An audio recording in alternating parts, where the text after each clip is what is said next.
events, and they could be surgical complications, it could just be a device that failed in some way, fell apart in your hands. So this is voluntary. Now it's mandatory if a company knows about a complication, they have to report it. So keep that in mind, and as of 2022, these were the things that were reported to the US government. And so it's a small number compared to the numbers that we roughly have in use at this time. I think it was about, I think it was around 70,000 had been done. So the two companies were the Acclarent and Stryker, who had complications in here. The Medtronic device had only recently become FDA cleared, so they didn't have any time to get the complications into this. So the most common complications, as you can see there, were subcutaneous emphysema. There were a couple of patchless eustachian tubes, a vascular dissection that I'll talk about, tinnitus and hearing loss. So you mentioned articular disruption. There's no actual reports of that, but I have to postulate that's one possible cause for that. It could also be an overpressure phenomenon. We don't know. So let's talk about some of these. The first thing to keep in mind is the curvature. We've talked about this a few times. The eustachian tube is actually quite curved. And so watch here as I open, this is a right eustachian tube. It curves medially considerably, and the wall, that membranous wall, is extremely thin and very easily penetrated. So as I mentioned before, every single surgeon, whether it was in the lab or in live patients, who's gotten a false passage, discovered it in retrospect. No one has ever detected it when it happened. So it's a very thin wall and a very easy complication to get. So this is the complication if the patient blows their nose or does a Valsalva in the early postoperative period. We've seen some other examples from other speakers of subcutaneous emphysema, crepitus, and even pneumomediastinum. Fortunately, none of these have come to any serious complication, but some of them have been treated with antibiotics, observation in the ICU, and this is due to a false passage, or at least a deep mucosal tear in combination with positive pressure. And we've seen this a couple times, so I'll skip that, but I do want to call your attention to, skipped ahead. I do want to call your attention. This actually is from Sando's work, the histology, and it was published in Schutnick's textbook.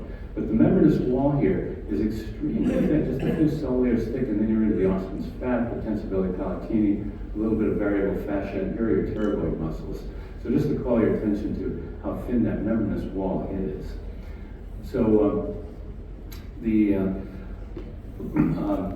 patchless eustachian tube, I fairly quickly learned to turn down the dilation time, and we talked about that quite a bit. So originally we just thought eustachian tube dysfunction, let's just blow up the balloon for 2 minutes. Well, it's a spectrum of pathology, so you want to do the balloon for the duration that's commensurate with the amount of pathology that you have. So if you've got just a barotrauma patient with a minimal amount of inflammation, maybe they only need a 1 minute dilation. So as surgeons, when you do your endoscopy, you're assessing the severity of the pathology. So this was a study in combination with Georgetown and Johns Hopkins. The incidence that you've been hearing about, 7% incidence, that we had an extremely low threshold. If they even complained about a little patchless the day after surgery, it went into that number. So what's important was the ones that were really significantly symptomatic and persisted. So we've got 88% of the symptoms occurred within the first month, and most of them occurred right away within the first week. So one case, 5 months developed postoperatively. So is this the natural history, or is it a late effect of the balloon? This needs to be studied. We've certainly seen patients who have had initial failure to respond to a balloon dilation, and then several months later they improve. Is that a long-term benefit on a histological basis, or is that just natural evolution, that if we hadn't done the balloon, maybe they were going to get better? We don't know the answers to that. So it is possible to develop patchless down the line from uncertain mechanisms. We've had another patient got a weight loss and then developed symptoms. But Only 6 patients had symptoms that persisted more than 6 months. 4 of them persisted through the study period. My understanding is that all of those got better, except for this one who needed a mass loading with cartilage tympanoplasty. So it can happen, but we've seen this far less once we've learned to do a lower dilation time as appropriate. All right, this is an important one. This is a false passage complication of a vascular dissection. So this is public knowledge, so we can talk about the company's product. This is a sinus balloon that was subsequently submitted to be used for eustachian tube purposes as well. So it was not designed for that, and what you have here is a it's a malleable, can I get to it there? Yeah, this is a malleable rail, and the balloon, so the rail is put into position, and then the balloon slides up the rail. So the issue is it's not flexible, and although it does have a somewhat rounded tip, there's a little bit of a sharp edge there that could catch on mucosa folds. So you've got to be aware of the issues with all the devices have their goods and their bads. You've got to be aware of of what are the possible shortcomings to avoid the complications. So in this case, what happened was there was no event during surgery. 1 week post-operatively, the patient had a stroke. But fortunately was immediately transferred to a hospital, got an emergency stent, made a full recovery, so it's a happy outcome. But how did it happen? The subsequent discussions in the literature have been about how the catheter must have gotten into the bony portion of the eustachian tube. Now, I've worked with this in the lab, and that's just impossible because of the rigidity of this rail. You cannot anatomically get up into that bony portion. So this is a vascular injury through a false passage, and it's actually quite easy. If you get a false passage through the membranous wall, it takes you straight.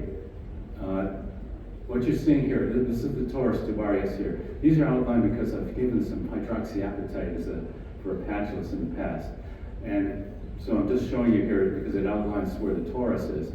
If you go through here, get a false passage, it takes you straight to the carotid and the apex of the fossa of Rosenmuller. So false passage is one of the biggest complications. It's easy to get, it can cause a subcutaneous emphysema, and if you keep pushing in the wrong direction, it takes you straight to the carotid. So this is, I think, the most important thing that we need to keep in mind to avoid these complications. So as you all know, the higher you get in the eustachian tubes, this is the cadaver half head, this is the inferior turbinate that's resected. So along the nasal floor, it brings you to the eustachian tube right there, and here's the carotid, there's a blow above it. The higher you go, the closer you're getting to the carotid, and if you get a false passage in these areas, it brings you right to the center. So it's really its greatest risk here in the extratemporal portion. Now, certainly if you have a dehiscence into the bony portion and your catheter is small enough that it can gain access to through the isthmus, then you do have to be concerned about that as well. So that brings us to the point of how does hearing loss and tinnitus occur? Like I said, it could be that there was intrusion through the isthmus. Some of these catheters are small enough, they can go right through it, get into the middle ear. We've seen examples demonstrating that even yesterday. And if you go too far, obviously you could injure some ossicles, or it could be a back pressure issue. We don't know the exact mechanism that caused these. Alex, maybe you're going to talk about this study from your own department. All right, so I'll skip that. We're talking about this very issue of how certain catheters their dimensions will allow incursion into the middle ear. So just to summarize, all of the devices have their pros and their cons. So you just need to be familiar with what your device, what are the capabilities, what are the things you need to look out for. So if you've got a broad tip, it's 2 millimeters or more, it's highly unlikely to be able to go through an isthmus. Although that being said, in the cadaver lab, I've seen 4 cadavers in which a 2 millimeter tip did pass through an isthmus, so it's not 100%. If a catheter is flexible, the cartilage becomes increasingly circumferential the higher you go, so you could put the catheter up as far as you can see with your angled endoscope, and then allow it to blindly continue, and that should be safe for a flexible catheter, but not a rigid one. So if it doesn't have a smooth ball-shaped tip, you don't want to put that in any farther than you can see. Or if it's got a malleable, semi-rigid introducer, don't put it in any farther than you can see. Having a lumen to vent air is helpful. It's not 100% guaranteed. You won't get overpressure.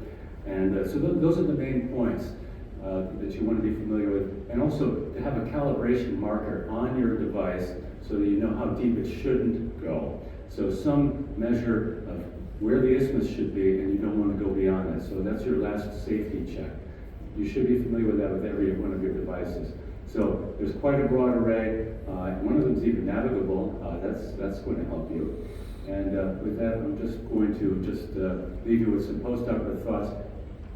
Since we don't always know if we have any kind of an injury, even though we look, I just tell the patient, don't blow your nose for 1 week.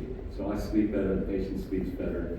But I do, as Dr. Seelville had talked about, we do try to get them actively doing the modified Valsalvas after 1 week.